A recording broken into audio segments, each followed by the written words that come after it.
I got so much motherfucking design on right now. Break it down, bring it back, make it clap. I got 3 old thoughts, new block, where that day. Bitches on my line, and you know. Assalamualaikum warahmatullahi wabarakatuh. Perkenalkan, nama saya Reviola Laisa Fernanda dari kelas reguler akuntansi 2A dengan NPM 2215100046. Pada kesempatan kali ini saya akan menjelaskan materi saya yang berjudulkan Strategi Memulai Usaha. Di zaman sekarang ini semakin banyak orang mulai alih profesi menjadi wirausahawan. Kunci pertama agar sukses adalah gunakan strategi memulai usaha yang tepat dan efektif. Memulai dengan cara yang tepat sejak awal akan lebih berpotensi untuk berhasil dan bertahan terlebih lagi dalam kondisi persaingan usaha yang semakin ketat pada sekarang ini. Perencanaan yang matang disertai dengan strategi efektif membantu suatu usaha kita memenangkan persaingan pasar. Pertama, ada pengertian dari strategi untuk memulai usaha. Strategi untuk memulai usaha adalah upaya seseorang ataupun perusahaan untuk mengambil kebijakan serta pedoman dengan komitmen dan juga tindakan yang terintegrasi di mana tujuannya yaitu untuk membangun sebuah keunggulan dalam persaingan usaha serta guna memenuhi dan mencapai target usaha yang dituju. Strategi usaha merupakan hal yang sangat penting dan harus dilakukan sejak awal kalau kita ingin bisa sukses. Mengapa? Sebab strategi tersebut akan menjadi petunjuk arah dan pedoman bagi usaha maupun perusahaan untuk mengidentifikasi pasar, kompetitor, pelanggan, dan lain sebagainya. Apa keuntungan adanya strategi memulai usaha? Yang pertama ada 1. Membantu mempertahankan fokus usaha terhadap tujuan usaha yang utama dan yang paling penting. Yang kedua, menjadi pedoman arah jalannya usaha. Yang ketiga, dapat membangun, memperluas, dan mengembangkan usaha. Dan yang keempat, ada mendorong motivasi untuk memajukan usaha. Dan yang terakhir, sebagai alat evaluasi jalannya usaha. Ada strategi ataupun cara untuk memulai usaha. Yang pertama yaitu ada menentukan jenis usaha. Hal pertama yang harus dilakukan tentu saja adalah menentukan jenis usaha apa yang akan kita jalani. Kita bisa memilih jenis usaha yang sesuai dengan keahlian ataupun minat serta passion.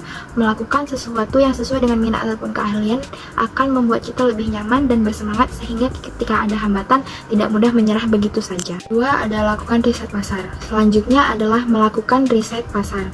Setelah kita menemukan dan menentukan jenis usaha yang akan dijalani, maka kita akan melakukan riset pasar terlebih dahulu. Fungsinya itu adalah agar kita bisa memetakan bagaimana peluang usaha tersebut, siapa target pasar terbesarnya, siapa aja kompetitor, dan lain-lain. Riset pasar membantu usaha kita menemukan positioning yang tepat. Lalu yang ketiga ada alokasikan modal dengan tepat.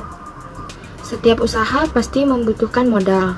Karena itulah penting untuk membuat perhitungan dan alokasi modal secara tepat agar mendukung operasional usaha tersebut sebagaimana mestinya. Alokasi modal terdiri dari 2 hal, yaitu capital expenses adalah modal untuk membeli peralatan. Yang kedua adalah operational expense yang terdiri dari biaya listrik, gaji karyawan, sewa tempat, dan sejenisnya. Lalu yang keempat ada pilih bahan baku berkualitas. Jangan mengecewakan konsumen sejak awal dengan pemilihan bahan baku yang seadanya. Cari dan pilih bahan baku berkualitas agar produk yang dihasilkan bagus, sehingga bisa membuat konsumen tertarik. Kita bisa mencari supplier bahan baku yang berkualitas namun dengan budget yang lebih murah atau harga yang lebih murah. Lalu yang kelima ada pilih lokasi usaha. Lokasi usaha menjadi salah satu faktor penting yang harus kita masukkan dalam strategi untuk memulai usaha. Sebagus apapun usaha yang kita lakukan, kalau tidak terjangkau oleh masyarakat akan menjadi percuma saja. Tidak perlu buru-buru keluar modal untuk sewa tempat, karena kita bisa memulainya dari rumah. Terlebih lagi kalau lokasi rumah kita tuh cukup ramai dan dekat dengan jalan raya. Yang terakhir ada promosi yang efektif. Beritakan usaha kita ke semua orang agar mereka tahu dan menjadi konsumennya. Bagaimana caranya?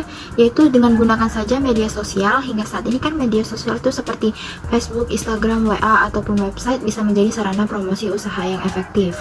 Karena hampir semua kalangan masyarakat menggunakan dan mengaksesnya setiap hari.